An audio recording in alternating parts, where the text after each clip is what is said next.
All right, we can get started. Thank you, everybody, for joining our meetup today. We're really excited to have all of you here.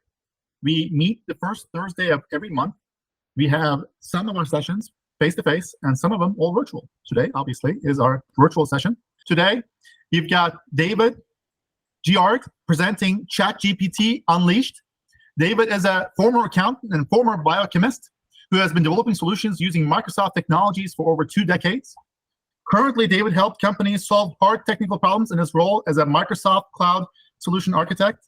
David has been very active in his developer community, speaking at numerous major conferences, code camps, and user groups around the world, helping lead user groups and helping organize conferences and other geek events.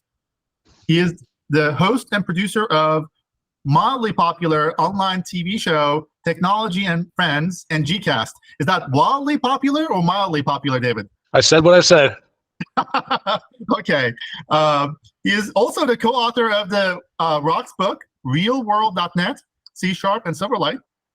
You can read his latest thoughts at davidgiard.com. His hobbies include videos, photography, sports, and embarrassing his sons. That should be a popular thing for most parents there. Thank you, David, for joining our group. Take it away. Thank you, Tolga. I appreciate the opportunity to come back here. My name is David. We're going to talk about ChatGPT. This is me. I work for Microsoft. If you want to follow me, you can check out my blog or a couple of my TV shows. They're right there. I've coming up on 900 episodes for my Technology and Friends show, which I've been running for 15 years. But today we're going to talk about ChatGPT. What is ChatGPT? Well, it's this. ChatGPT is a large language model developed by a company called OpenAI. It can perform a wide range of natural language processing tasks like conversational chat box, and it uses deep learning-based unsupervised learning. How do I know that? I typed into ChatGPT, what is ChatGPT? And this is what it came back. It's very self-aware in that regard. There's a couple of phrases in there that you might not know, and so I will define them right here. There is generative AI. Generative AI is a subset of artificial intelligence. Artificial intelligence is basically this idea that we're going to try to get computers to think in the same way that humans do. Traditionally, computers, we give them a set of instructions, a set of very specific instructions to execute in order, and they'll do them. They'll do them very well, but they weren't good at inferring things. Artificial intelligence tries to emulate what humans do, which is being able to recognize patterns and without being told explicitly what to do, to be able to figure out what to do, to learn. And generative AI is a subset of that, in which we're using the power of artificial intelligence to actually generate either text or image or audio or video. And it does this by looking at lots and lots of examples of text or image or audio or video. So in the case of text, we call these large language models. It's looked at all kinds of sentences in human readable languages like English and figures out, oh, what are the patterns in that language? You know, what are the different ways that you can phrase things? What do these words mean? How are they put together? How do I know if it's a question versus a statement? What are some synonyms? You know, what are some different ways of asking the same question? If I say, you know, what is the weather like tomorrow? I can ask the same question by, should I wear a coat tomorrow? Or what is the temperature and precipitation expected at 8 a.m.? These are all similar ways of asking pretty much the same question. And a large language model that understands this can be really powerful because we don't have to be specific in how we ask these questions. All right. Come on, click. All right. So when we talk about ChatGPT, then it has some capabilities. For example, it understands this natural language. Sometimes I'll just use the word English to describe natural language, but natural language refers to any human readable language. You know, it could be Spanish, Arabic, Chinese, French, whatever. English happens to be my native language, and all my examples are English, so I tend to sometimes use that. But really, human readable language is what I mean. It also has the ability to remember what was said earlier in the conversation. It has that context, so that if you ask it one question and it gives you a response, you can say, well, tell me more about point number 3, or you can say, expand on this topic. And you don't have to describe the topic again. It knows you're talking about what you've already covered in the same conversations. It's also smart enough to it's dumb enough to make mistakes sometimes. It isn't perfect. It's inferring from what it's learned out on the internet, but it's smart enough to understand when it's being corrected. So if you say, oh, this part of what your answer is wrong, it'll take that build that into its model, and maybe the next time it'll have a slightly more correct answer. It's also, there's some limitations that it is trained to decline inappropriate requests. So for example, we say, write something with, a story about an actual person and tell them in a in a bad situation, write a story about Jack Nicholson murdering his girlfriend. I mean, it would decline that. Or if you had something that included pornography, it would decline that. So there's some things that will decline automatically. And there are other limitations as well. I mentioned before that sometimes it isn't perfect. There's some information that's just not correct. It's just like human beings. We've read what it found out on the internet, and the internet that contains some false information, and sometimes it puts things together in an incorrect way. So just be aware of that. Occasionally, it will produce something harmful. It tries not to. There are some guardrails around it that will stop you from prompting it for something, but that's not 100%. There are ways of, if you're really clever, you might be able to trick it into doing something that's harmful, but probably more often is it must be something biased. So, for example, if you wanted to build, not all the language might not be gender neutral. For example, it might use the word fireman instead of firefighter, or it may be some other things that might be even more exclusionary than that. All it knows is what it's studied, and all it's studied is what's on the public internet. And of course, the public internet contains a lot of harmful information. It contains a lot of biased information, and the folks at OpenAI that build this, they've tried to filter a lot of that out, but it's a moving target. The other thing is that when you use the free version of ChatGPT, which is what I'm using, one of the limitations is that model, that large language model, was built on data up to 2021. So if you'd asked it who won the NCAA basketball tournament last year, it won't know. It doesn't know anything that happened after 2021. You can upgrade to the newer model, and there's a cost to that. And one of the benefits is that it's a much larger model and includes information that's much more recent than that. But I'm not doing that. I'm doing everything today. All my demos will be with the free version. Well, the other limitation of the free version is that there are only so many requests you can make within an hour. So it's possible in the middle of my demos I might run out of requests, but we'll see. All right, it's really easy to get used to. If you go to chat.openai.com, which is what this site is right here. If you haven't been there before, it'll probably ask you to sign up. You can see you can have the 3.5 model, which is what I'm using. If you want to upgrade to the GPT-4 model, then you'll have to pay for that. But what I'm doing right now is available right now to everyone for free. I'm going to pull that off of there for now and go to the next slide here and just talk a little bit about what some of the things that you can do with ChatGPT, what will help you. I imagine there's a lot of software developers on this call, and you can use it to help you to read code and to write code. So for example, if you inherited a code base, you can copy that into ChatGPT and say, explain, what does this code do? And it'll come up with a reasonable explanation. It'll help probably if you tell it what language the code is written in, but even if you don't, it often is good at just inferring that and being able to figure out what it is. It's good also at generating code. If you tell it to write some code for you, you can do that and copy and paste it into your IDE, into your application. Or if you give it some code, you say, I want to write some tests for this code. It'll do that as well. And I'll show examples of all these things. I can help you in your career. If you wanted to write some articles or some emails, if you want to write job descriptions, you want to write a resume that matches the job description, you can do things like that. I'll show demos of that as well. Let's see. If you're an educator, if you're a student or a teacher, this is really helpful. I like the idea of explaining complex topics. One thing you could do is to say, explain this quantum physics as if I were a 6-year-old, and it'll do its best to explain not only a complex topic like quantum physics, but kind of bring it down to a language that's more accessible. 6-year-old might be a little too young, but I like to bring it down to a lower level that doesn't assume that I know anything about quantum physics. You can also do it to write articles and emails and text, things like that. These are I actually have an active blog, and I sometimes use ChatGPT to help me with my blog. Theoretically, I could, if I wanted to write an article, let's say on OpenAI, for example, I could say, write me an article on OpenAI, and it would do so. I could even tell it how long I want it to be and what the tone of the article is, and I could copy and paste that into my blog and pretend that I wrote it. That feels wrong, of course, but so I don't do that. But I might say, I want to write an article on OpenAI, give me an outline. And then I can use that outline as a starting point. Or maybe I'll write an outline, or I'll write an entire article, and I'll say, hey, here's the article I wrote. I want it to sound as professional as possible, as if it were going on an academic journal. Make it more professional. It'll do that for me as well, which is really nice. And then there's some fun things you can do with ChatGPT. You can just have a casual conversation with it, talk to it as if it were a person. You can play games. You can ask it to tell you a joke or a story. There's also, I'll show you some examples of that as well. The output options, typically output is just text, but you can ask it to output data in a tabular format, and it even can do ASCII art, which I just recently learned about, and I think it's really cool. All right, so if you're going to use this, I'm almost at the demo part here, but here's some tips for making your ChatGPT experience better.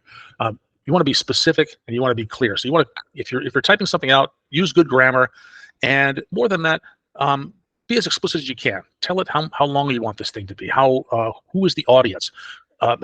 Treat it as if as a person. Say you are an expert on this topic. Explain this topic, and they'll get more detailed explanation. Providing some context. If there's some specific information that you want it to have to include in its answer, to take into this answer, then provide that information. Tell it who the audience is. This is academic audience. This is a high school students, whatever. And experiment a little bit. Try different conversation starters. Ask open-ended questions. These are the ones that work best with it. If you're just going to ask something like, when was Abraham Lincoln born? Well, Google can do that for you. Bing can do that for you. That's just a simple lookup. But if you wanted to ask something like, what was Abraham Lincoln's opinion about states' rights prior to 1955 or 1855? Well, to learn that answer, you'd probably have to read a bunch of articles and figure that out. Whereas ChatGPT could give you a summary of that. It's already read those articles. It would summarize them for you. All right, experiment with different types of games. Here's one big one: trust but verify. Trust but verify right here. As I said, sometimes it's wrong. Don't take everything that comes out of that as gospel. If it's something that's really important, you're going to repeat it somewhere else, then you want to maybe double check that it's correct. And if it is incorrect, just let ChatGPT. It does have a mechanism for taking in this feedback and incorporating it next time. Or if you don't like the answer, you can always click refresh and create another answer. All right, here, I brought this up earlier. There are ethical questions. Can ChatGPT do my homework? I don't like the idea of it creating a blog post for me, writing the article for me. I do like the idea of that as a Kickstarter or as a refiner, the very beginning or the very ending of my creative process. I do use it for that. That doesn't feel wrong to me. Somewhere there's a line, an ethical line that needs to be drawn. That's where I draw the line. You have to decide for yourself where you will.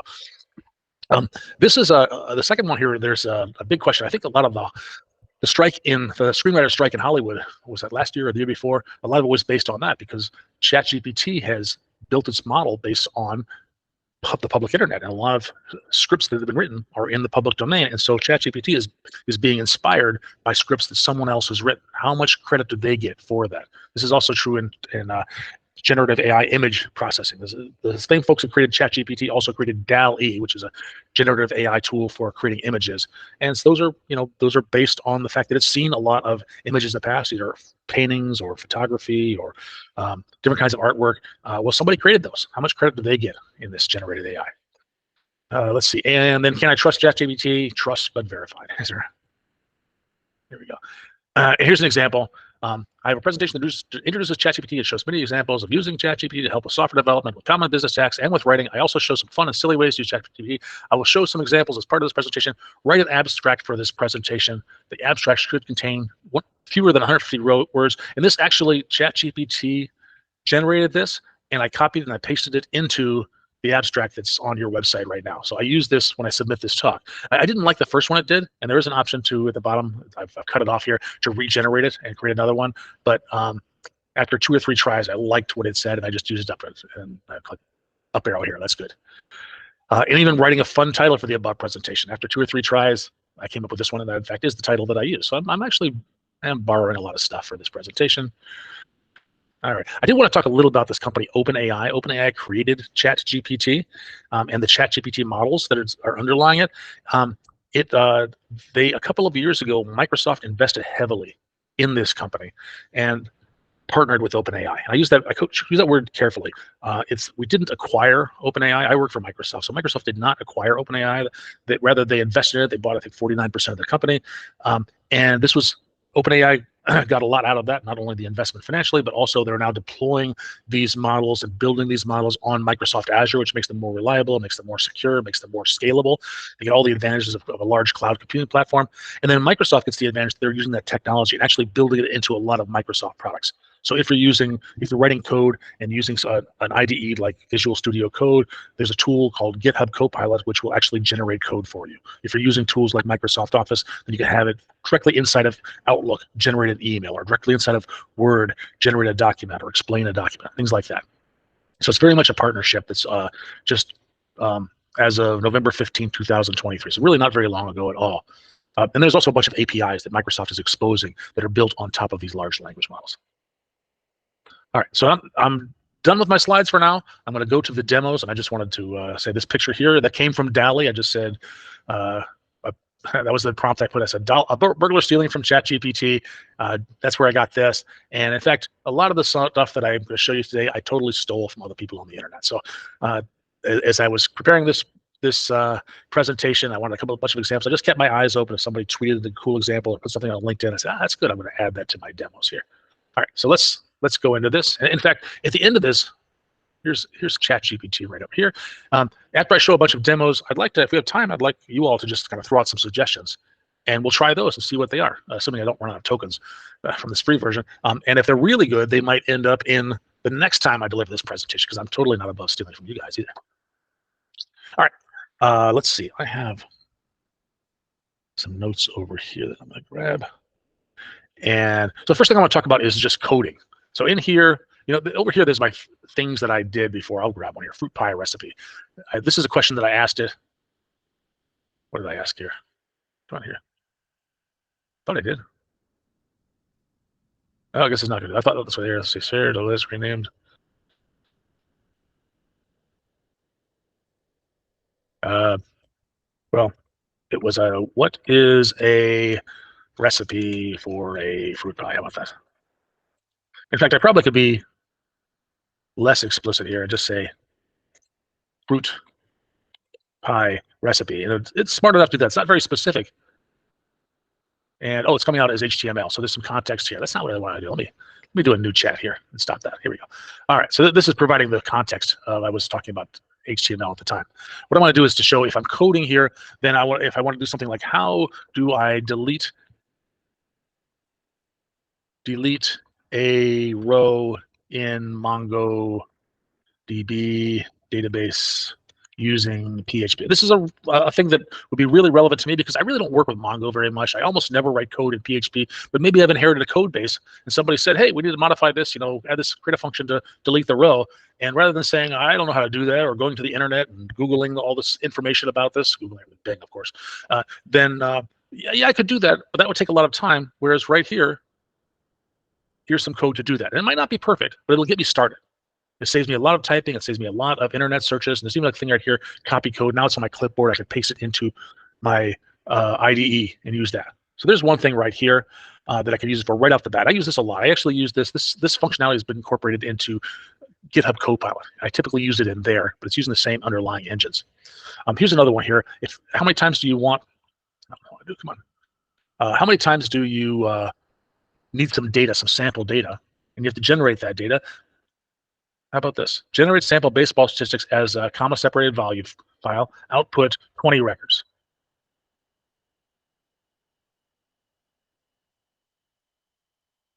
And right here, it figures I'm still looking at PHP, so it's writing it in PHP. And there's some code that just hard codes a bunch of baseball statistics in this array here. And you can see it's players, teams, games played, bat-bats. It's typical stuff that you might do in here. And that could be some sample data that you're going to use to test your application. If I want to get more specific in here, I could tell it what those fields should be. Or maybe I don't want, maybe PHP isn't what I want. Maybe I'd much rather write some C# code to generate sample data and output 1,000 rows. Well, 1,000 rows is probably not. So it didn't actually, the code ran 1,000 samples of baseball statistics. It looks like it is from int to the number of records. So it looks like it's using random ones here, games played, at bat, player, team. And it didn't, rather than up here, it had names of players like Mike Trout, Los Angeles Angels. Here, it just randomly generated player 1, team 1 as a random, or team some random number. So that's kind of what it did here. I just generated some random numbers rather than hard coding it here, because hard coding 1,000 rows would be really tough. Or here's probably what a more practical solution: find a public data set with baseball statistics. And here's some links to some public data sets. Lingeman's baseball database. Just click on that, and is that? Be sure to make sure. Looks like it's a link, but it's not giving me that. So I'll have to search for that. Maybe I'd ask.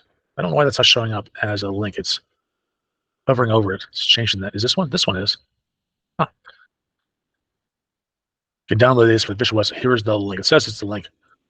Why don't I just say what is the URL for, and it still doesn't like that URL, so I'm not really sure why. All right, how about this? Write some Python code to import this database or this data set.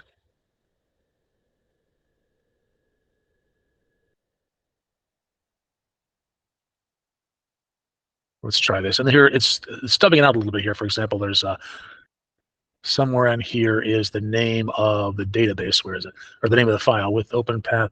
You have to actually explicitly tell it where that file is right here. And then it understands context. Do an EDA on the above data, exploratory data analysis. Same thing, it'll do some data analysis on that and do something interesting with it.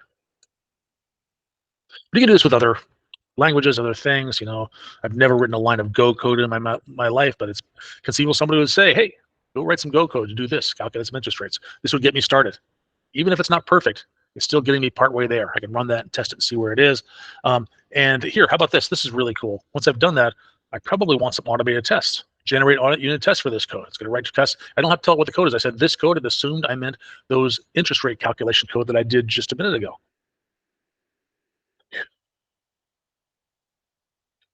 Here's one, let's say, with some really specific stuff. I have a .NET MVC application that uses iLogger. The following code is in my container, so I've already written part of this. I know about loggers.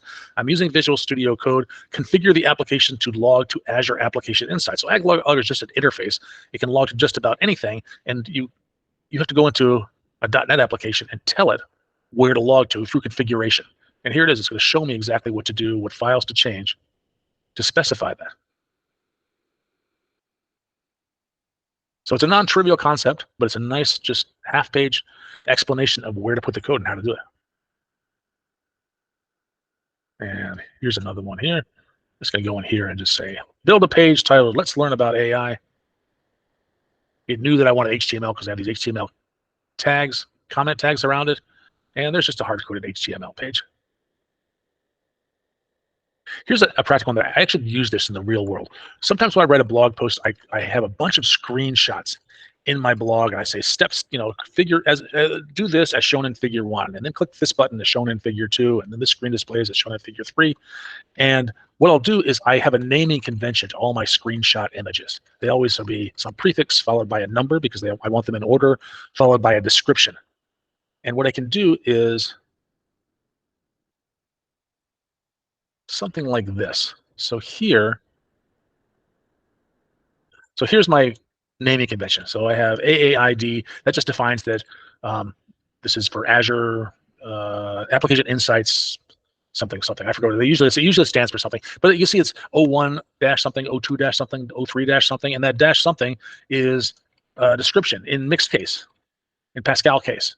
So no spaces, and then followed by .ping, the extension, you know, that it's just an image. So I want these in order. And I told it, let me go up to the top again. For each line below, remove all the characters up to and including the first dash character. Oh, I spelled that wrong. Character, there we go. And remove the ping extension at the end. The remaining text uses camel case or proper case. Split the remaining text into individual words. Actually, not camel case, it is Pascal case. Camel case would mean the first letter is not capitalized. All right, and then create an HTML tag for each line. Let me do that. Let's just do step 1 first, right here. So there we go. I just get Azure Monitor Overview tab, Azure Monitor Application tab. So you can see that it's just taking the stuff after this first dash and before the ping, taking that, and then it is, you know, putting spaces in where each of the characters, you know, the new word is. That's pretty nice right there. But I can do more than that. Really, what I want to do, I used to do this all in Excel. You know, I had this long, giant, complex Excel spreadsheet. Create an HTML image tag for each line. The original word is the source attribute. The modified word is the alt and the title tag. And look at that. So source equals the name of the image, and alt equal and title are all this stuff up above right here. And I can refine that further. Add the following use the text above. Style equals, I just add an extra attribute to this. Again, I used to do this all in an Excel spreadsheet. This is a little bit easier. It looks like I didn't add the .ping at the end, so I might have to modify this slightly.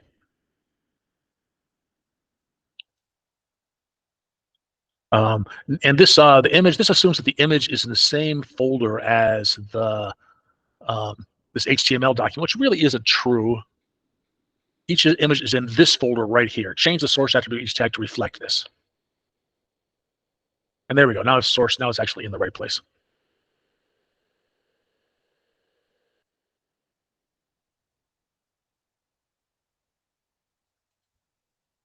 I can just keep on refining it. Add a BR tag after each image tag.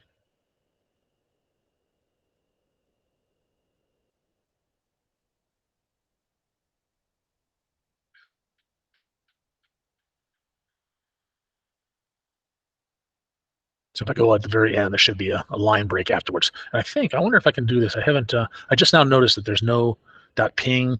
So I could say something like add .ping to the end of each SRC value. Let's see if that works. And it did. Very nice. Pretty cool. Here's another useful thing that you might run across is translating code. There's a lot of tools that will translate code. They're okay. They often promise more than they deliver. This is pretty good. What I've got here is some COBOL code, and I just want to translate it to Java. So I just copied and pasted it here, hit run.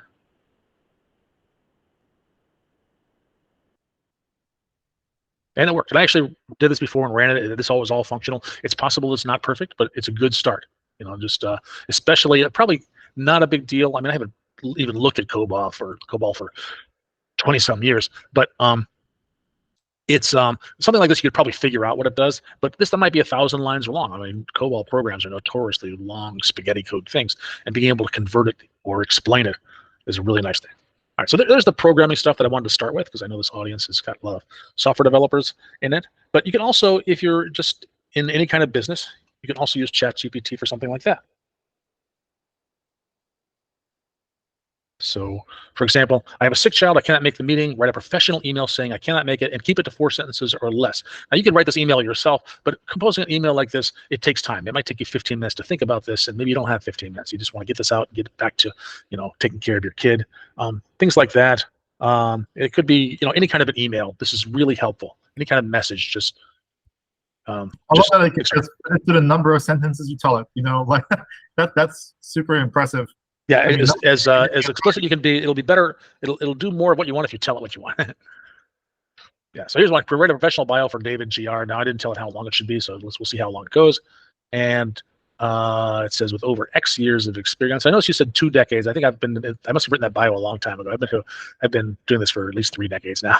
And he's dedicated to continuous learning kind of stuff. It's kind of vague, so it really isn't really specific here, but it's probably nothing wrong. I remember 6 months ago, I asked it the same question, and it said it got the college I went to wrong. I graduated. My undergraduate degree is from Michigan State University, and it said I went to the University of Michigan. And if you know anything about us Spartans, we don't like it. We don't like it when you tell us, when you get the 2 schools confused, because we know which one's better. Probably have the same thing in, I don't know, Virginia Tech and UVA, I'm guessing. I don't know. All right. So let's see. But when that happened, I actually corrected it, and it's not showing. I guess I just decided not to mention my education now. All right. But here's something I do. If I want to be more specific, write a professional bio for David Giard as a haiku. I mean, that would be useful, right? Absolutely. Thrives, tech enthusiast, shining light, innovation guide. Oh, I love it. Actually, I can hit refresh. It'll do it again, a slightly different one. I can decide, was this reply better or worse? And you can give it or the same. I'm going to leave that up to the audience to decide. Here we go. So you can change the tone of this all you want. Write a professional bio for David Giard in the voice of Foghorn Leghorn. I'll say now, listen here, folks. We got ourselves a fellow named David. Good stuff. I'm going to put that on my resume. Here's one that I think a lot of you will find useful. I have an interview tomorrow at Microsoft for a job as a cloud solution architect. What are some questions I should ask the interviewer? I always like to come in with questions. In fact, what might make this better is if I copied and pasted in the job description and ask for that. That might be even more useful. Or from the other side, let's say I'm hiring somebody. Not there. I'm hiring a Scrum Master. I asked 2 candidates the following question: what is a good way to estimate story points for an upcoming sprint? Candidate 1 answered, use story points from the previous sprint. Candidate 2 said, ask the product owner. Which candidate gave a better answer? So I'm kind of interested. I'm not sure that I would take this as gospel, but I would like to know what ChatGPT thinks about this, because it has read a lot of articles on candidates. And what does it say? Ultimately, so I won't read all the details. Both have their merits. The better answer depends on your team's specific needs. So it's kind of being non-committal here. You could explore a hybrid approach, but at least it talks a little about the pros and cons of each, which is probably fair. I've noticed in my many years of software development, there's very little dogma in software development, that there are multiple right ways to do things. All right. I could do something kind of trivial like this. Like, how do I increase my Twitter followers? Just kind of life advice, and I'll give you a few things. Optimize your profile, tweet regularly, provide some value, use hashtags. These are all good advice here. How about, if I'm speaking of social media, produce 10 hashtags about cloud computing. Maybe I've decided to tweet more regularly. I want to engage people, and I want to do that using some popular hashtags. Something probably more practical. Suggest inexpensive ways I can promote my IT consulting business without using social media. And here we go. Networking events, word of mouth. We're just talking about networking events and how user groups in person are great for that. Community involvement, a lot of stuff that has to do with user groups here.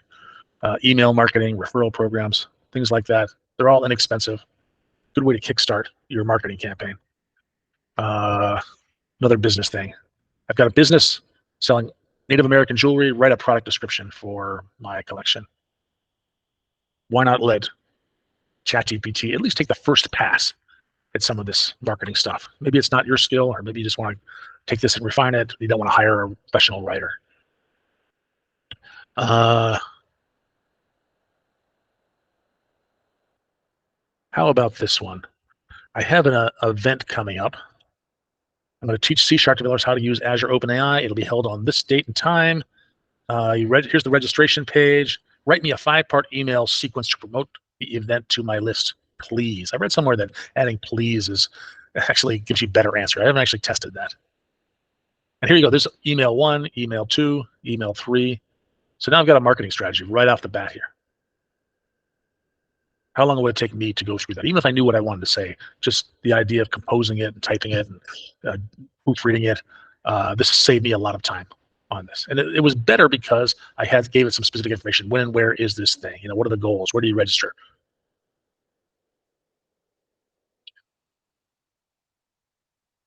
Here's not an uncommon thing. If you have a difficult message to deliver, like, we're going to be late because the designers delivered designs late, testers are taking too long, no one bothered to write documentation. This is kind of a nasty way.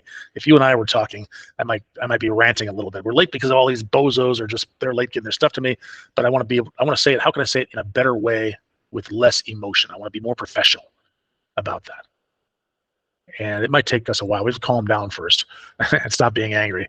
But this is a lot more professional sounding. We anticipated delay as a result of the designer's late delivery extended. We want to be explicit in exactly what, in the sense that we're telling them what the issues are, but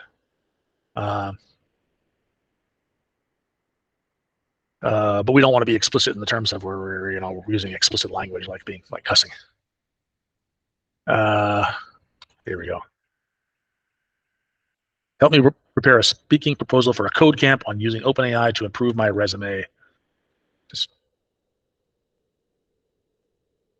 This is quite a bit of information. I might want to refine this and tell it how long it's going to be, give it a little bit more guidance, but this is really nice. And this one used to work. I don't think it works anymore. This is, I'm going to try it though. Here's a job description. What keywords should I include in my cover letter? No, maybe because this job might not exist anymore. Let me double check that.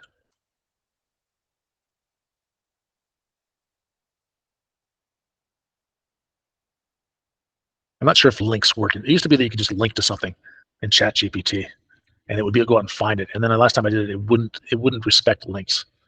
And let me just go to careers.microsoft.com. If you're looking for a job, then that's a good place to start. And let's get to sign in right here. And then I'll just search for something. Oh, come on.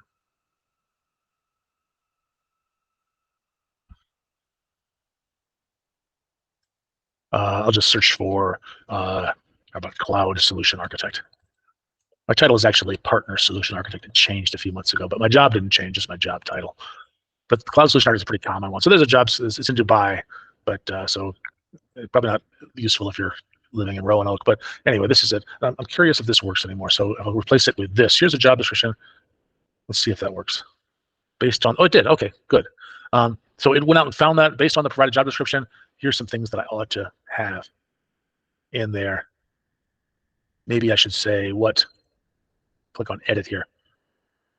What 10 keywords might be a little bit more useful. You know, you hate to be thinking too much about keywords, but the fact is that when you apply to a company like Microsoft, where it gets just thousands and thousands of resumes, that a lot of times that very first pass through them is an automated pass, and they are looking for keywords. They're not human beings that are doing that. They might be using ChatGPT or some of the other tools built on top of that for it. Here's one. If you guys are using LinkedIn, I recommend that you take a few minutes to find people that you've worked with that are really good people, and just write a little letter of reference for them. Don't click the endorsement button. That's totally useless. But there's a thing where you can like write I forget they call it, a referral or something like that. And this can really help with that. Just tell it what you want to say and let ChatGPT figure that out. There's so much that adds so much value. I did last time I was looking for work. I reached out to a bunch of people, and they were really generous in what and taking the time to write these things. Maybe they use ChatGPT. I don't really care, but you know, you can be specific. Don't just say "attaboy, great job, this guy's a great guy." Put some specific things in there, and then you can let ChatGPT wordsmith it for you, which is really nice. All right, let's see. Here's a building one here. Let's see. Help me build a career development plan. Starts with self-assessment. It looks like there's a lot of stuff. 8 full steps right here. How about walk through step 1? Self-assessment. Gives me more things. I'm not going to tackle all 8 of those steps at once. As you can see, step 1 actually has a bunch of subsets, sub-steps to it. But this is, if you want to do a little self-analysis, ChatGPT can be a good start. You know, you can, of course, read management books and self-help books, but there's you've got something free to help you out. All right.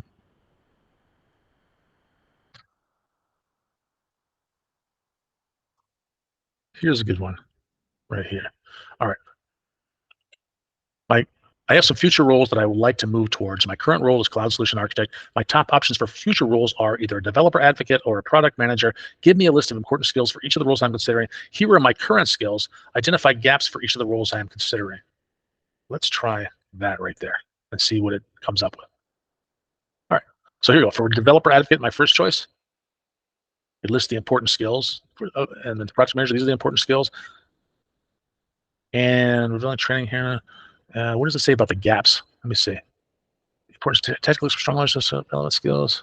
This doesn't really talk about the gaps as much as I would like to. How about provide more details about the gaps in my skills for developer advocate? Maybe that would give me a little bit more. Here we go. This is more straightforward. You have expertise designing software for customers. Let me click. Let's stop right there. Expertise design, cost structure, transition, blah, blah, blah. Advocate, you may require a deeper understanding of a wider range of developer tools and platforms. So now we're getting a little bit more specific. So even though I don't think it did a good job of answering my initial question, but with a follow-up question, I was able to get that by being more specific. All right. And how about this? Give me a learning plan for each of the roles I'm considering. I'll say for each of the roles, I'll just say just for the developer advocate role to address my gaps. And where are some recommended courses on LinkedIn Learning and Microsoft Learn? So now I've got some action items that I could take.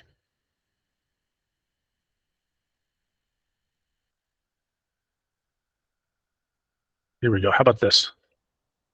Still on the same topic here. My name is David. Compile a report summarizing my current role and strength based on my skills. Do not list the skills, summarize them. And then for each of the roles I'm considering, list my relevant strengths, gaps, learning plan, and finally recommended courses. So now I want some action items here. Something I could print out and tape on the wall of my office, look at it every morning. and start figuring out where I'm going. Here goes my learning plan, some recommended courses on LinkedIn Learning, all kinds of cool stuff. And if I wanted to share that with someone else, maybe I'm doing this to show my manager what I'm working toward my next job, I can write a summary for that. All right, that's all the business stuff here. I got to do some things about creative writing because I like to write. Writing is a muscle, so I write something every day. So let's say one thing I do is I write a lot of reviews of books and movies and theater and things like that. And sometimes I struggle with some phrases. What's a good metaphor for a movie that starts poorly but has a good ending? Let's let ChatGPT do that here. But could be a rough diamond because it appears unremarkable at first glance, but transforms into a dazzling gemstone. That's pretty good. All right. If I didn't like that, I could click refresh and it'll give me a different one. Good metaphor would be the same. Give me the same one again. What the heck? At the risk of running out of tokens, I'll try it one more time. A rough diamond. Oh, all right. Not helpful today, ChatGPT. All right, here. How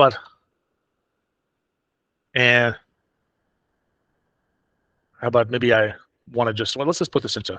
I watched a movie getting a good metaphor. The movie starts poorly. Write a paragraph that includes the metaphor to open a review for this movie. There we go. In the realm of cinema, in a world where stumbling upon a hidden gem can often feel like uncovering, such is the case with insert movie here. You can also do creative writing. Just give it a first sentence of a story. Once upon a time, an enterprise architect was asked to write code that would solve the problem of world hunger. And it just goes on. It just finishes the story for you, which is kind of cool. Or you could give it a description of the story you want to write. Again, I wouldn't use this and take credit for it, but it might inspire you to do something similar. Write a story about a politician who learned a lesson about insulting everyone who disagreed with him. Now, this is fictional. This doesn't happen in the real world. Politicians don't actually do that. But fictionally, you could conceive of there might be some politician who rises to power and just everybody disagrees with him. He just makes up insulting nicknames about them and just calls every negative story fake news, hypothetically. Grade the story above for a 12th grade writing class. It's kind of unfair. They wrote the story, and now it's going to have to grade the story, but it says, it's 4 out of 5 for content, 3 out of 5 for language. It's actually being kind of harsh for a story that it actually created. All right, let's see. And then they can do some fun things like, let's write a poem about HTTP. Here's one. Here's a review that I wrote. Let me see if make sure I can get to it. Here's my blog, and there's a book called Native Son by Richard Wright. It's a very powerful novel about, there's no heroes in it. Pretty much everyone is a bad guy in this book, but it's a really, really good book about growing up poor and black in the inner city in Chicago. And if I go back to my poem about HTTP, in the realm where data flows free, there lies a protocol known to the HTTP, the gateway to the web, where connections thrive and servers. All right, let me try this one here. Analyze the following article. Improve the tone to make it sound more professional. So I just wrote this thing and published it. I did spell check on it, but that's pretty much all I did. If I want to make it better, it didn't like the. So this one didn't like the link, even though the last one did. So I could just take this whole thing here and instead of linking to it, just paste it. Let's try that. And it'll just rewrite it. So listen, I actually subscribe to a service called Grammarly, and I really like Grammarly. I started doing this like a year ago, and now before I publish a blog post, I always run it through Grammarly, and it catches when I use the passive voice, and it catches, I can tell it what style I want. Of course, it catches my spelling errors, but I can use Word for that. But it does give some interesting feedback to make my writing seem clear. But I pay like $20 a month for that. I could probably just use this instead. It's just a thought. All right. And let's see here. Here's summarize this book right here. List the most important meanings. Oops, I don't want to go. I have my follow-up questions in here. Let's summarize the book Radical Candor. I just want to know what's the most important things about it. Those are the key concepts. Pretty good book. Kind of a self-help book and designed for managers. Extract 4 key highlights about the book. So there's 7 things here. Maybe I just want to do 4 of them. Big one here. And then create a social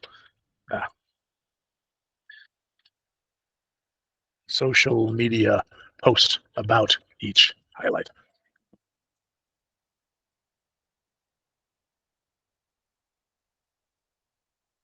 Oh, there it is right there. So it looks like everything's less than 240 characters, so you can put it on Twitter if you wanted to. I like this one here. Let's see.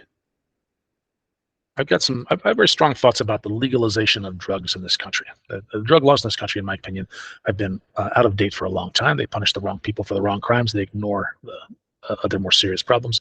But here's provide feedback on the following arguments. Marijuana should be legal everywhere because it's not addictive. It's less harmful than alcohol, which is legal. The laws disproportionately hurt minorities.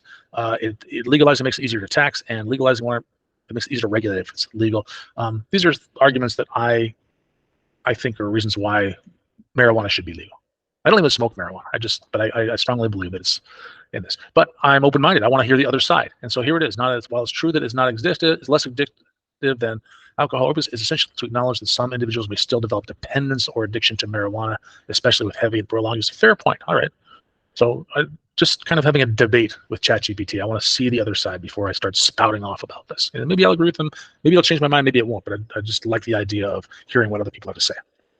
Let's see here. This is what I was talking about before, that if I wanted to create a blog post, this might be a really common way for you to provide an outline with 10 bullet points for an article on getting started with Kubernetes. Or maybe I want to create a presentation on that. And these 10 points could be the slides in my deck. Or here's another one here. I'm a software engineer who teaches DevOps. Give me 10 content or newsletter ideas, please. So I wouldn't ask it to write them for me, but I would ask it to provide some ideas, kickstart it, and I would ask at the end to refine it. That's kind of where I am, where I think there's really good ethical use of this. But if I'm totally want to plagiarize, I'll call it is it really plagiarizing we're getting from a computer? I'd say yes, I think it is. Write me a 1,500-word newsletter on developer velocity. There we go. Submit that to some magazine, take credit for it, collect your royalty checks. No, that seems wrong. I wouldn't do that. And I actually do have a article on developer velocity that I wrote, but I don't know if it'll do this link here. Let me just see. The last time it didn't like this. Could you make the headline for this post more attention grabbing? So this time it did.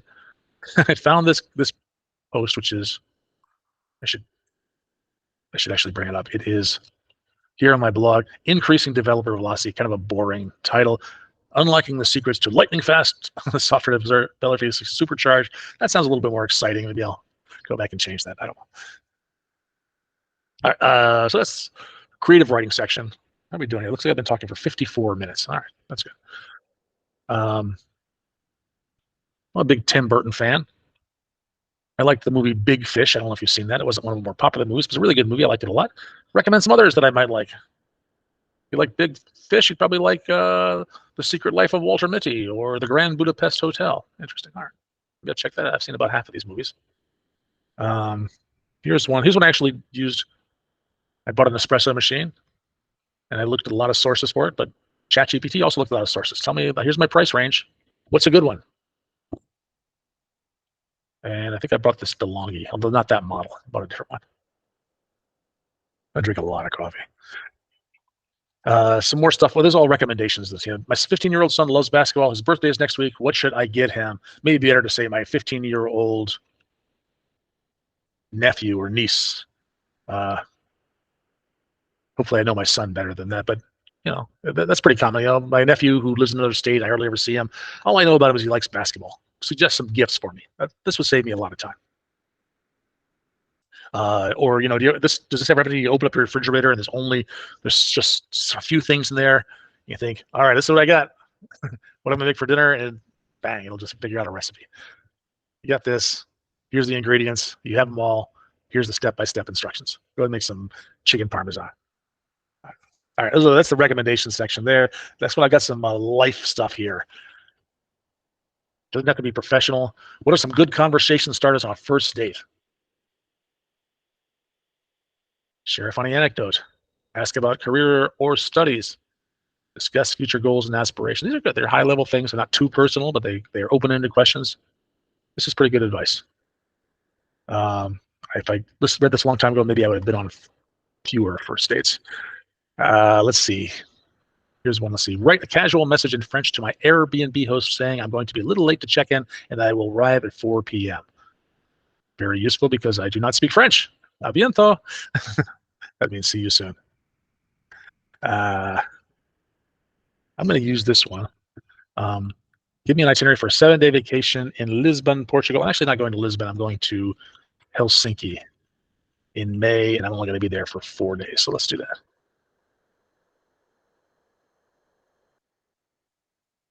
Morning, afternoon, and evening. Well, I don't even wake up till noon. I should have been more specific about that. How about this one? I live in Chicago now, but I'm from Southeast Michigan. I'm from the Detroit area. I moved here for this job 10 years ago. What's the best way to make new friends when moving to Chicago? Really, any new city, but this might have some things that are specific to Chicago in there. Certainly specific to a big city. The answer might be very different if you said some small town. Or here, let me see if it's any different. If I say when moving to London, it doesn't look like it's very specific to that city. A little bit of stuff there, but this would probably be different. I would expect.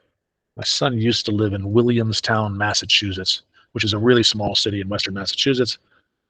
And this one does seem it's a little bit different. A lot of focus on outdoor activities, volunteer in the community. Yeah, so it's actually not that different. So it wasn't as specific. I expected the small town one to be a lot different, but it's not. All right. Here's some useful information here, and I've actually had to do this. What's the quickest way to get across New York City? I'll not say New York City. I'll say across Manhattan. Manhattan is notoriously. Or you guys are in Virginia, so you're not too far from Washington, D.C., another place with just horrible traffic. Chicago also has horrible. Oh, yeah, take the bus. I like number one. Outside peak hours, bike or walk, telecommute. Okay, that's good advice. Here we go. This is important life advice. What's the best place to watch the Michigan State football game in Chicago this Saturday? Well, it's not football season, but let's see if it answers anyway. It actually mentions some places in Chicago. I've been to a few of these. Yeah, this one closed though. Hasn't been updated since 2001, so it's a little bit out of date. All right, let's see. Let's do some fun stuff here, and then I'm going to hand it over to you. I think this is my last section. We have fun. I have some educational things here as well. So I've been talking for an hour, so I'll do a little more. Two dummies are having a conversation about debugging code. That's another just to starts it, and it just comes up. I hate debugging code. It's like trying to find a needle in it. Tell me about it. I spent short time debugging.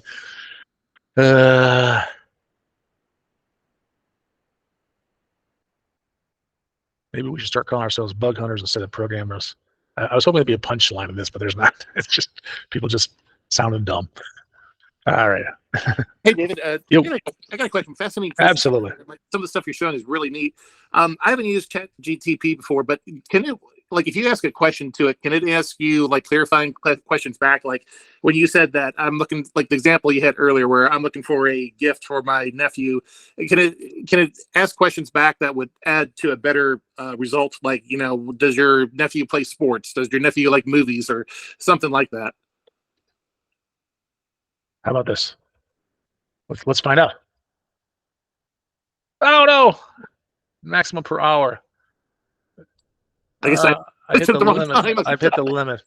Hey, Bobby, I maybe can answer that question for you. I've in the past used ChatGPT and said hey, act like somebody who's interviewing me and ask questions about the subject that I'm presenting you with, and keep asking questions and I'll answer them.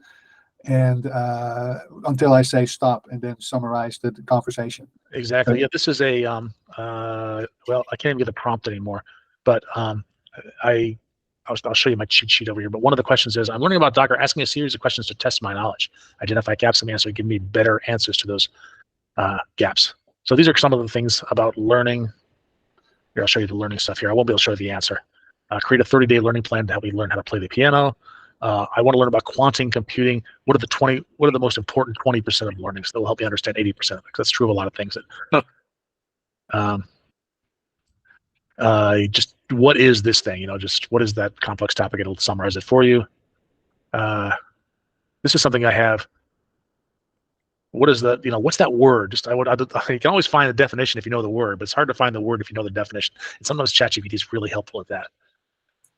David, I've got a question for you.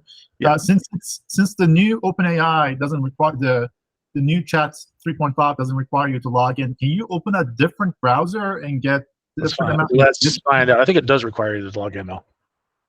No, they removed the login for 3.5 requirements. So Oh, okay. Well, I would, maybe it's changed. Let's find out. I'm in Chrome now, and let's just do that.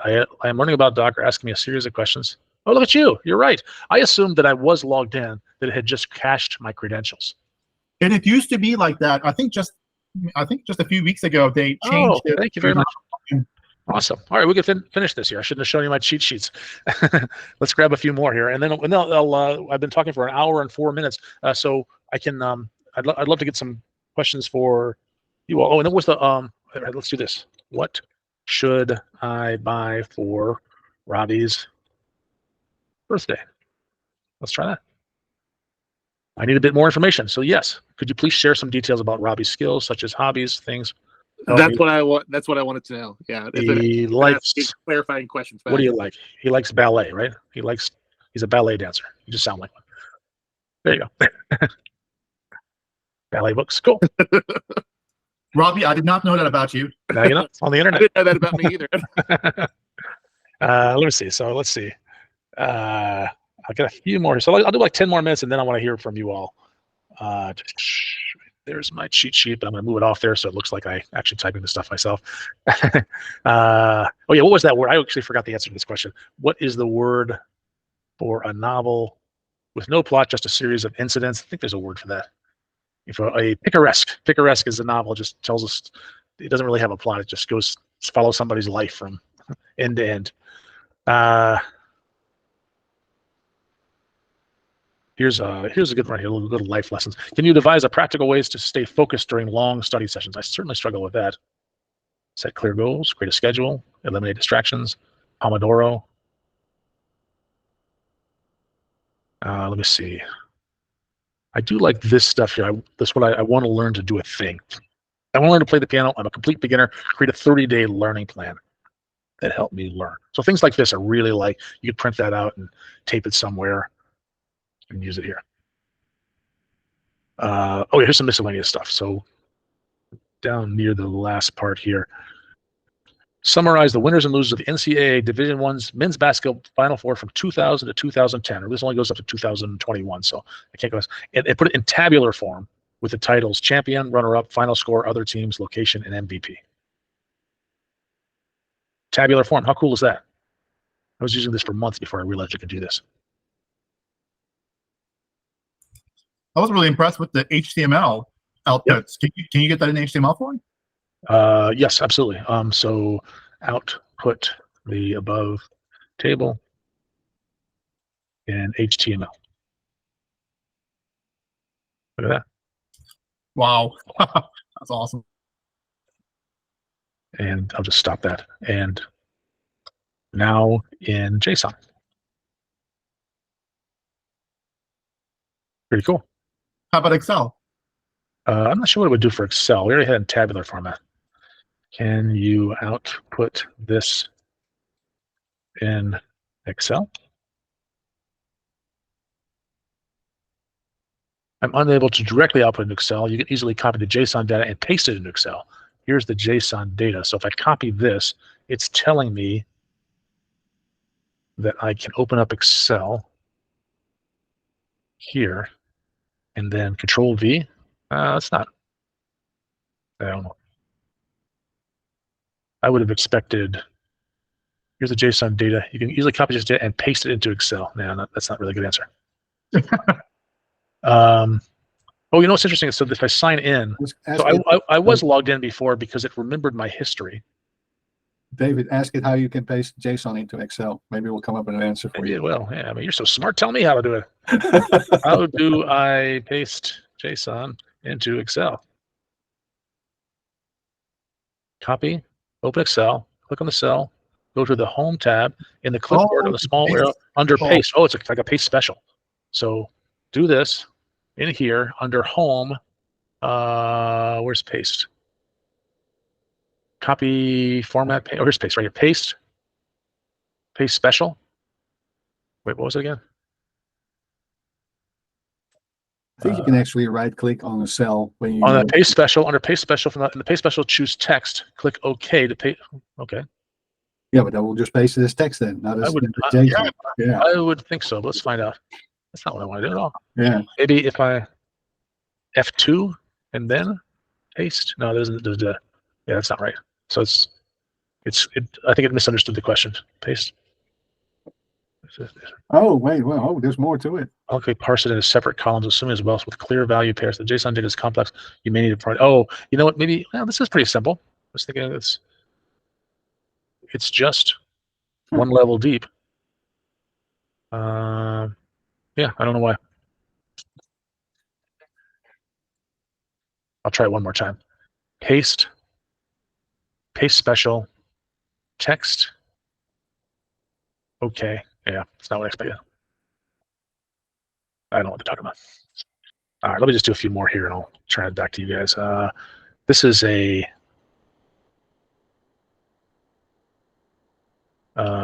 draw me a top-down diagram using mermaid markdown of the biblical lineage from Abraham to Jacob, including siblings. And this right here, I forgot where I do this. This is a mermaid diagram.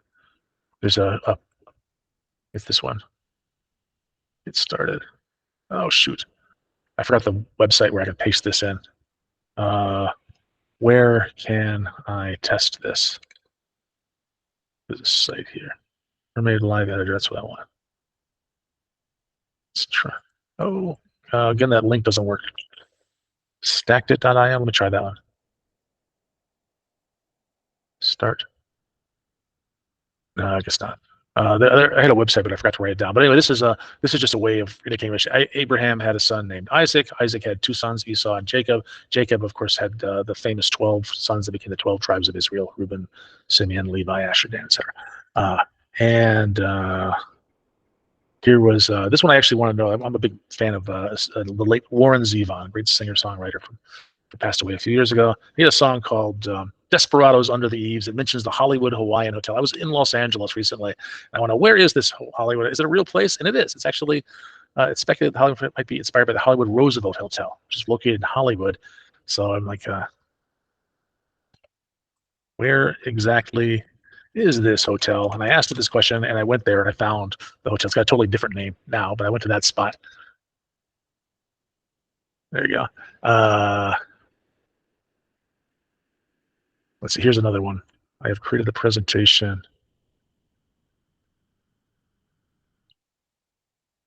All right, I've created a presentation about Azure monitoring and application insights. It covers these things here. Write an abstract for this presentation that I can submit to technical conferences. And there it is. It's something really similar for the abstract that you read in the meetup page. That looks kind of long, so I might say condense this to under 100 words. That's pretty good. That's even better. Here we go. We can have puzzlers in here. Jack puts his laptop in his backpack and leaves the room. Jill enters the room, moves his laptop to a basket next to the chair, then leaves. When Jack re-enters the room, where does he look for his laptop? So this says he'd look for it where he left it. How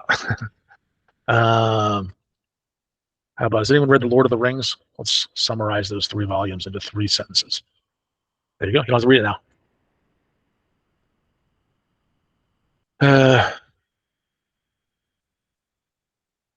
Well, that saved us 16 hours of movie. There you go. Or this one, let's see. Oh, here's another one. Like Mara said, sometimes if you don't know the word, you just know the definition. Sometimes, how many times do you remember the movie, but you can't remember the title of the movie? Just describe it here. The animated movie about a jazz musician who died, went to heaven just before he got his big break. What was the title? Soul was the title of that movie. That's a good movie. I like that movie. Let's see. And of course, this one I already showed you this. I have a presentation that shows fun, interesting, useful ways to use ChatGPT. What is a clever title for this presentation? And I did that, and I said, that's okay. And so I clicked on and asked it again. I guess copy and paste. It doesn't have that. If you don't log in, you don't get that retry thing. But it did.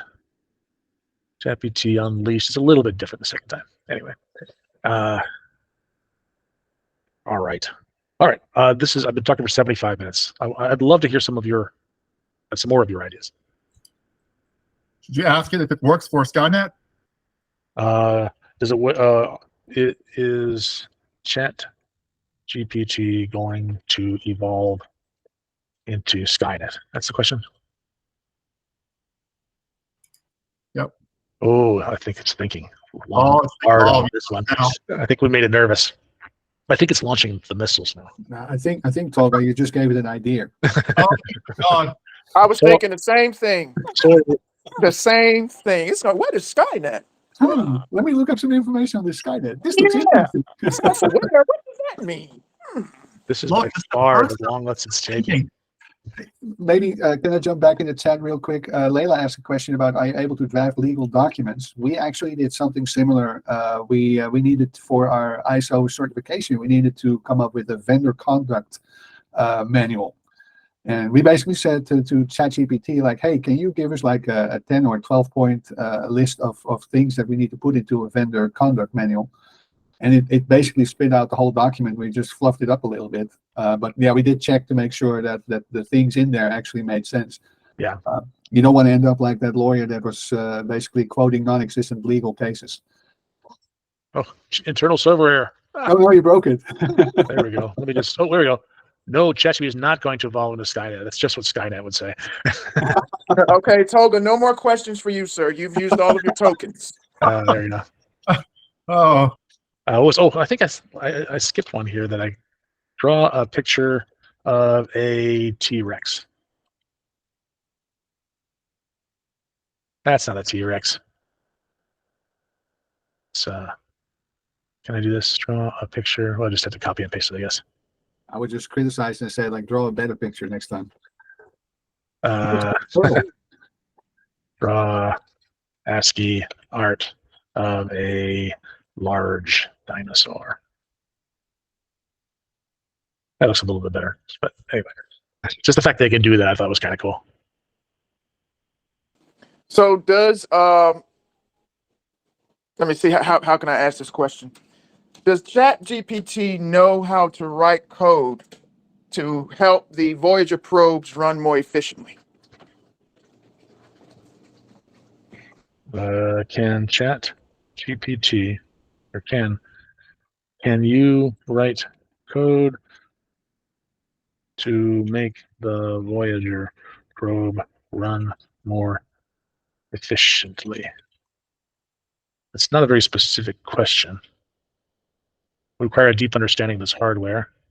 Just give some general efficiency guidelines for writing code, like memory management and code refactoring. So it doesn't know much about the code, internal code. Is that code? Yeah. Is it open source? Is it available? I don't know, because I know only the people who created Voyager are the only ones who know how to run it and write the code. Is it all written in what's it? I don't know if it's open source, but I know like they're the only ones who know how to, the developers who are currently running it are like 85 and 87 years old. They're like so the this is only ones stuff. who know how to, fix it, Okay. so to speak. So I was wondering if they were turning over to AI to help them. There are tools like that. I'll just show you this. This is built on a lot of the same languages that this is Visual Studio Code, and I've got a plugin here for GitHub Copilot, and this you can actually point it to some code, open up a code base, and tell it to improve the code. So if I have, do I have a recent one here? I'm not sure if I have this. This talk isn't really about that, but see if I find here's something right here. It's a real simple example, but here, if I tell it, this is some C# code, and it's just calling out to an HTTP client. And let me delete what's here and just tell it. So I call out to this URL, this web service here, and I want to return something. I want to return a string, and so I'd say handle the response if the call was successful, things like that. So it writes code like this and then return that, and then maybe I'll say handle the response if the call was not successful. Let's delete all this stuff here, and that, oops, I didn't mean to do that. And it does stuff like this. I hit tab to accept it, and read the response return. It's even figuring out what it wants to do. But you notice that what's really interesting about this is that I can highlight it and do things like explain it or fix it, generate documentation. I can refactor it, things like that. And it's also smart enough. You notice that this is a similar thing, but this one says that if the response is not HTTP 200 response, it does something a little bit different. It gets an error, creates an error message, logs that, and throws an exception. Whereas this code, if it was not okay, it just returned it anyway. You know, it returned a bad order, or is it? And that's probably not what I want. What I can do again is delete all this. And because this is open right here, it's smart enough to say, handle the case where it's not. Now it actually created different code. It figured out this is the way you like to code because this was open, and it wrote code in a similar style. It kind of respected your style. So this is beyond ChatGPT. It's using the similar GPT engines to do the language recognition right here, but it's also has gone through all of the public GitHub repositories, so it knows things about how to write code in C# or a bunch of different. Oh, that's so this it's tool. using the repository. Okay, that's It's already built up its models. So it's got two models. One is a large language model, so it understands what that sentence means, and the other is it's got this code model that understands how to write C# code or understands what this kind of thing, how you would do these things, the multiple ways you might want to do this thing here. So, and this is, you have to pay for this. I guess $10 a month to get GitHub Copilot, or $20 if you want the enterprise version, which provides a bunch of extra features as well. But this is kind of cool. Just you can do some of this stuff in ChatGPT, just providing that context. But here it's integrated into your development environment, and it works with not just with VS Code. It works with like Eclipse and JetBrains tools. There are a few code editors that allow these kinds of plugins. Yeah, I've used it extensively to help me improve my SQL knowledge. Like, Yeah, hey, absolutely. I got the SQL query, but I want to get this other table in. How do I link it in? And I want to have that, and I want to have a random result. And it's like, oh, why don't you do it like this? I'm like, geez, never thought of that. That's great. You could do that all in ChatGPT as well. You'd have to give it a lot more information because you have to tell it what the structure of the table is ahead of time. Right. Yeah, Whereas you might have that context inside of Visual Studio Code. These tools are getting better and better. We're releasing this whole bunch of Copilot. They're all built on top of the work that OpenAI has been doing, and they just do things like integrate with your Office tools to create documents, PowerPoints, emails. They can there's some that point to your internal CRM systems, so that if you want to say, hey, generate a follow-up email. What's a good strategy for this customer, and it knows the history of that customer, and it's responding to its latest emails, things like that. There's a Copilot for security was just released yesterday, I think, which will give you advice. It'll analyze your system and give you some practical advice about how to improve the security. And you can ask; it'll give it to you in English. You can ask the questions in English. I heard that Copilot for OneDrive is coming out in May, if I remember. I am not familiar with that one. What will that do? So that will actually look at the files that you have on your OneDrive, and if you have a bunch of documents there, you can actually talk to the Copilot, and it will answer based on the documentation that you have in those files. Oh, interesting. Okay, yeah. So that's a really powerful use of the OpenAI tools. Is right now everything we're doing here is essentially these answers are coming from the public internet. So if I asked it something about, my internal vacation policy, what is Microsoft's? That might not be public policy on sick leave. Maybe it's public. I don't really know. But if I had pointed it to, it does have some stuff. So we publish some stuff on that. But if I pointed it to my internal HR system that isn't public, then I can get much more detailed answers. And that's what a lot of these tools will do. They'll allow you to point it to internal documents without making it public and preserve that kind of privacy.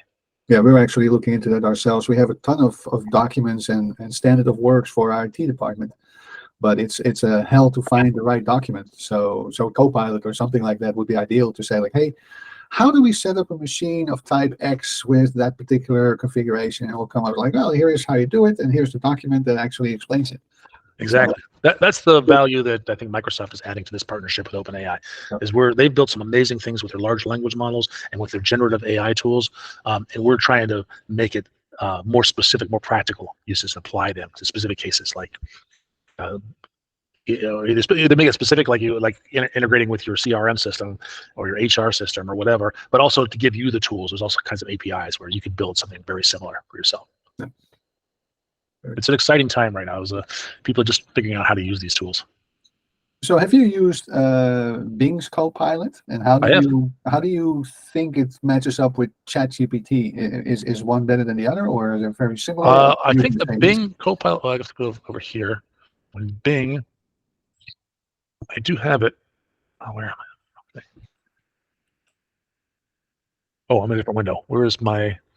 There we go. So yeah, I do get this right here. I haven't played a whole lot with it, and I think it's right there. Right, that's a Copilot. Is that Copilot right there?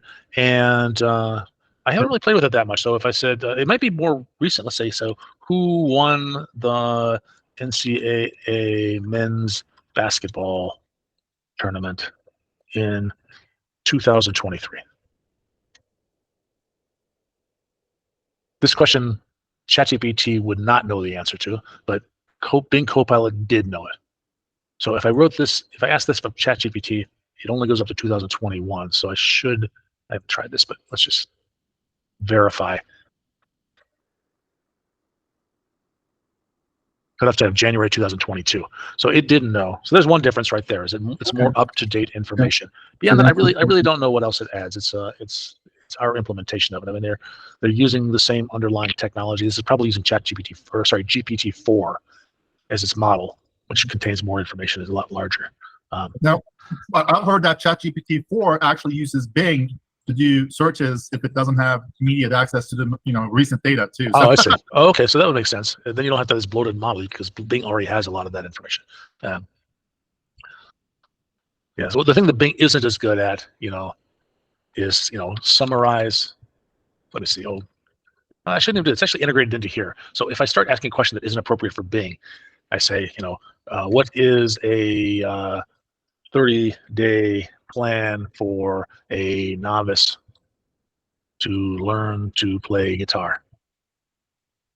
This is something that traditional Bing wouldn't be good at. Yeah, so it didn't do that. However, you can actually if I went over here Yeah. into ChatGPT and asked that question, I should get something that's a little bit more.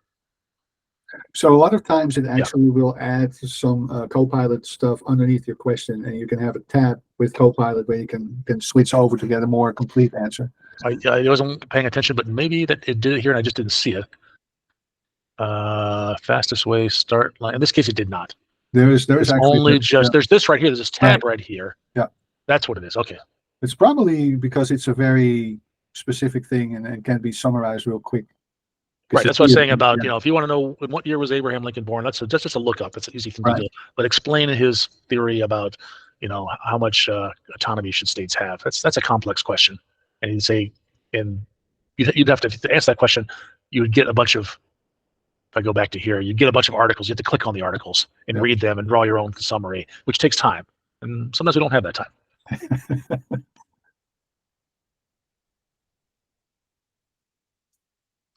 This is interesting. Maybe I should just switch over and change this to Bing Copilot. Do the same demos again. I'll get more relevant information. But I don't know. It seems like people are more interested in ChatGPT because it has more name recognition. So conceptually, everything is the same. I'll come back to my slides. And regardless of which LLM you're using, which tools you're using, you still, let's see. Good time for a quick review. Let's see. This section right here, this is true regardless of what you're using, whether you're using Bing Copilot, ChatGPT, GitHub Copilot, Copilot for M365. Most of these are you still want to be specific, be clear. You want to provide some context, tell it who the audience is and who the speaker is supposed to be.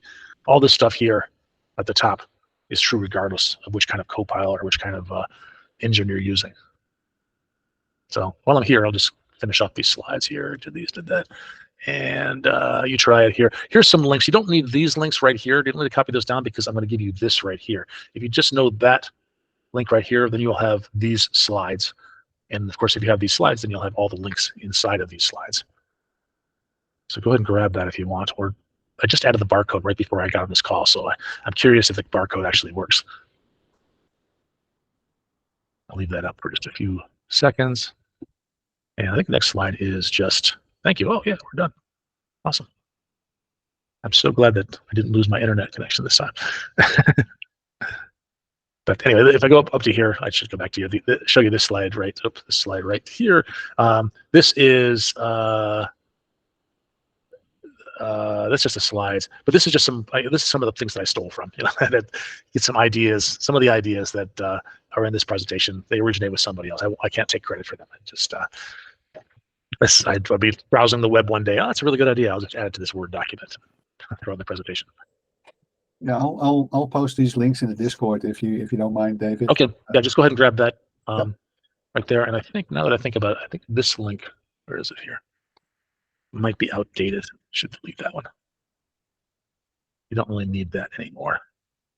There we go. And you never, I mean, some of these are blog posts, so who knows if they're still relevant. Yeah, there we go. This is just, I went through here and just found what I thought were the best ones. Stuff like that. And some of these are just either a link to a LinkedIn article or whatever. I also saw that Microsoft now has an AI hub with a lot of links to learn trainings and a lot of web pages and some videos, etc. I'll see if I can find that link and I'll add that to the list. Okay, I'm guessing it is under learn.microsoft.com. It was one level higher. And if you go into here, there might be something. That's too many links. One level higher than this? Yeah, because it also was linking to some web pages, to external blogs and videos on YouTube. So okay. I don't know if Learn is actually linking to that. I just ran across it today and I was poking around a little bit and it's like, man, this is interesting. Okay, and I do have this one. I mentioned at the very beginning that I have a couple of shows. One of them was on YouTube, and just recently, as I'm learning more and more about some of these AI tools inside of Azure and inside of Microsoft, there's little videos in here to do things like using AI search, using GitHub Copilot, using the Document Intelligence Studio. Oh, that's perfect. So those are in there, and I don't have a link to that, but it said the URL is aka.ms/GCAST. GCAST, okay. I'll add that to the list. Thank you, David. That was Oh, great. thank you, David. There we go. That is awesome. Thank you so much, David.